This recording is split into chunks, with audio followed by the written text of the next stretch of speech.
Assalamualaikum warahmatullahi wabarakatuh. Selamat pagi anak-anak SD YPBSB kelas 4. Selamat pagi. Apa kabarnya? Mudah-mudahan dalam keadaan tidak ada sesuatu. Baik, Pak. Oke, ini sudah lengkap semua ya, kelas 4A, B, C sudah ada ya. Baik, anak-anak sekalian, sebelum kita mulai pembelajaran pada pagi hari ini, kita berdoa terlebih dahulu. Ambil sikap yang sopan, berdoa dipersilahkan. Berdoa selesai. Di semester 2 kali ini, materinya apa? Kalian sudah tahu belum? Pasti belum tahu. Materinya adalah kalian buka di bab 9. Bab 9 halaman 107, halaman 108 dan seterusnya. Sudah kok. Ingat, di bab 9 materinya adalah P3K. Siapa yang tahu apa itu P3K? Pertolongan pertama pada kecelakaan. Pertolongan pada kecelakaan. Baik, betul semua. Jadi nanti kalau ada apa sih kepanjangan dari P3K di soal ulangan semesteran nanti, jawabannya adalah pertolongan pertama pada kecelakaan. P3K itu atau pertolongan pertama pada kecelakaan. P3K adalah upaya pertolongan dan perawatan sementara. Karena di situ ada kata-kata pertolongan pertama. Kalau pertolongan pertama tidak mampu, ya ada nanti pertolongan yang kedua. Kalau pertolongan kedua tidak sanggup di atasnya juga, ada lagi nanti pertolongan ketiga. Itu oleh pihak rumah sakit atau dokter. Pelan-pelan aja ya Pak Ara jelasnya. Paham sudah? Oke. Apa sih Pak Ara tujuan dari pembelajaran hari ini? Tujuan pembelajarannya adalah kalian diharapkan bisa memahami jenis cedera dan cara penanggulangannya secara sederhana saat kalian melakukan aktivitas fisik dengan baik. Oke.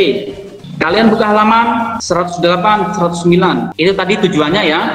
Lihat di halaman 108. Di situ ada peta konsepnya dari materi pertolongan pertama pada kecelakaan. Yang pertama, pengertian P3K, tujuan P3K, prinsip P3K, peralatan dan obat-obatan P3K, jenis-jenis dan penanggulangan cedera.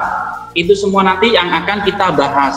Yang pertama kita akan bahas pengertian P3K. Buka halaman 109. Yang pertama adalah apa itu pertolongan pertama pada kecelakaan? Pertolongan pertama, ingat ya di sini ada kata pertolongan pertama, berarti pertolongan sementara. Oke, lihat pengertiannya.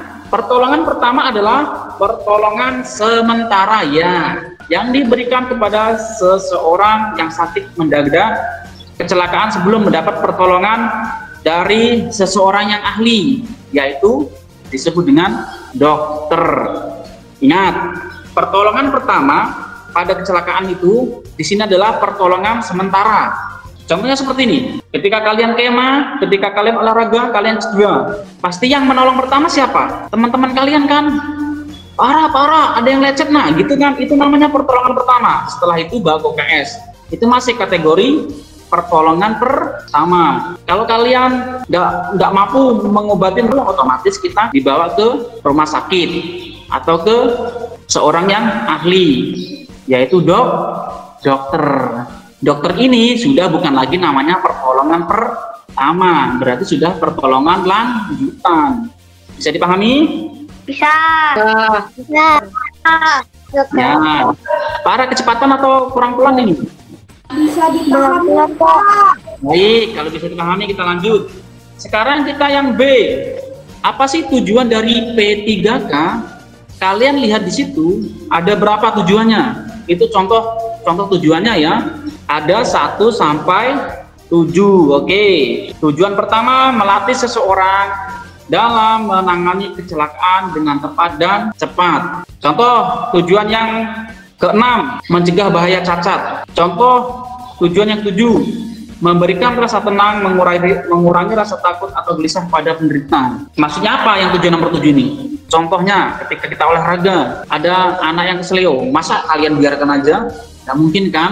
Gimana caranya teman kalian yang jatuh keseleo itu biar tenang, biar nggak gelisah, otomatis kita bantu, kita tolong, seperti itu maksudnya ya. Ingat ya, tujuan P3K ada 7. Nanti kalau ada soal seperti ini, ada berapakah contoh tujuan dari pertolongan pertama pada kecelakaan? Ada berapa? Ada tuh 7. Oke, bisa dipahami? Baik, kalau bisa dipahami kita lanjut. Yang C, prinsip P3K. Prinsip P3K ada 6. Yang pertama, bersikaplah tenang, jangan pernah panik. Maksudnya prinsip di sini ini adalah orang yang menolong ya. Prinsip di sini tuh digunakan, difungsikan bagi si penolong. Bisa dipahami ya?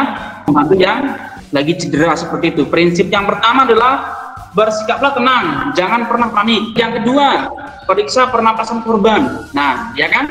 Yang kedua, periksa pernapasan korban. Berarti ini prinsip yang di sini atau prinsip P3K di sini maksudnya adalah buat yang menolong, bukan yang cedera. Bisa dipahami? Bisa, Pak. Bisa, Pak. Bisa, Pak. Oke. Bisa, Pak. Oke, kita lanjut yang halaman 110 yang B. Peralatan dan obat-obatan P3K. Sekarang kalian lihat gambarnya itu. Apakah kalian sudah lihat yang bagian D, peralatan dan obat-obatan P3K? Di situ ada apa saja nama-namanya, jenis-jenisnya. Coba lihat, ada gunting, apalagi? Betadin. Betadin, apalagi? Ban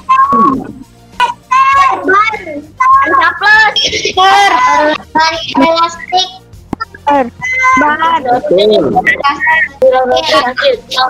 Oke. Saya mau tanya. Oke, luar biasa. Kita lanjut. Peralatan dan obat-obatan P3K ada yang namanya gunting dan pinset. Ada yang namanya cairan pembersih luka. Cairan pembersih luka di sini ada yang namanya apa? Betadin, ada yang Revanol. Yang betadin itu warna merah itu ya. Yang Revanol itu yang bening jernih itu. Yang selanjutnya adalah kasa steril. Di UKS kalian sudah pernah lihat kan? Plester kayak apa? Sudah. Selanjutnya adalah perban elastik. Selanjutnya adalah salep antibiotik. Bisa seperti neosporin dan polisporin. Yang keenam, obat penghilang rasa sakit. Contohnya apa saja? Bisa paracetamol, bisa ibuprofen dan aspirin. Yang ketujuh, salep luka bakar. Salep luka bakar sederhana seperti Levertran. Yang kedelapan, obat penurun demam. Apa sih contoh penurun demam tuh? Kalian bisa lihat sendiri. Yang sembilan, oralit. Oralit itu apa? Oralit digunakan bagi seseorang atau anak yang mengalami dehidrasi tinggi atau kehilangan cairan tubuh dalam diri kalian. Nah, kalau cairan tubuh kalian banyak yang hilang, otomatis salah satunya dengan meminum oralit. Itu tadi adalah peralatan dan obat-obatan P3K. Nah, kita lanjut yang E, jenis-jenis cedera dan penanggulangannya. Berbicara jenis-jenis cedera, contoh cedera itu apa aja sih? Cedera kaki. Cedera kaki, Pingsan. pingsan, Cedera tangan. ya. Oke, Dimo dulu. Jenis-jenis cedera dan penanggulangannya. Secara umum, macam-macam cedera yang mungkin terjadi adalah cedera memar, itu sering yang terjadi ya. Ligamen, cedera pada otot dan tendon, pendarahan pada kulit, dan pingsan. Secara umum seperti itu ya. Nah, yang akan kita bahas pertama adalah di sini pingsan. Siapa yang pernah pingsan? Dan Pak harap ada yang pernah pingsan. Udah pernah. Enggak pernah, Pak. Aku tak pernah. Rasanya seperti apa? Pingsan itu gini ya, kehilangan kesadaran sementara. Hilang kesadaran kalian mungkin bisa 5 sampai 20, bisa sampai 30 menit. Nanti sadar lagi, itu namanya pingsan. Yang A, seperti apa sih gejala-gejala pingsan? Penderita tidak sadarkan diri, tidak bereaksi terhadap rangsangan, dicubit, dipanggil. Betul. Biasanya tidak bergerak. Gejala-gejala pingsan yang pertama adalah penderita tidak sadarkan diri. tidak bereaksi ketika dicubit, dipanggil atau disentuh-sentuh, itu tidak bereaksi. Yang kedua, biasanya tidak bergerak. Yang ketiga, nadi biasanya cepat dan sukar diraba. Yang keempat, pernapasan tidak menentu. Bagaimana cara penanggulangannya atau cara mengatasinya? Oke, kalian buka halaman 112. Halaman berapa, Pak? 112. Sudah, Pak. Oke, yang A tadi kita bahas gejala. Sekarang yang B kita bahas penyebab. Penyebabnya apa sih? Tolong baca Hafsah juga. Penyebab kekurangan oksigen dalam darah karena pernapasan terhalang, tercekik, tertimbun. Kerusakan pada jaringan otak karena pukulan pada kepala, gagal otak. Terkena arus listrik, keracunan makanan, karena penyakit diabetes mellitus, ginjal, epilepsi. Nah, perhatikan ya, itu adalah penyebab dari pingsan. Ada contohnya ada sampai 1 sampai 5. Terus bagaimana cara penanggulangannya? Kalau pingsannya ini lama tidak sadarkan diri, otomatis kita harus bawa ke yang ahli atau pertolongan dari dokter. Oke.